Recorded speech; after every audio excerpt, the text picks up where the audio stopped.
新竹公园内面有一只叫做高宝的鹅，因为活泼袂惊青烟，民众拢真介意，也变作是公园内面的明星。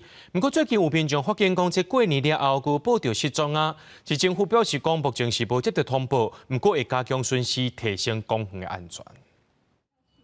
古锥的模样受到大家欢迎，佮会甲民众做伙运动。这只名号做鹅宝的鹅，原底拢生活伫新竹公园内，是公园内真得人疼的明星动物。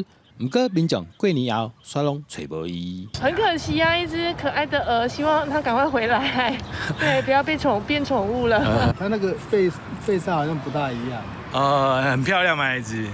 对啊，后面我上次那是过年前。有看到就对了。对啊。当地里长讲，新竹公园过去就捌发生过动物失踪的代志，希望市府重视治安的问题，因为也有真侪民众会来散步，公园的安全真重要。初五的时候，都会有热心民众会喂它吃白吐司，就发现说奇怪，怎么好几天都没有看到，然后就打到里办公室这边，就是说请我帮忙协寻，希望说他们重视治安的问题。另外，灯坏掉，不管是线路还是什么问题，灯一定要亮。这个现在是动物，哪天如果是人的话，真的是非常的危险。市府目前暂无接获鹅宝受虐失踪通报，后续市府将加强巡视与管理，以提升园区公共安全。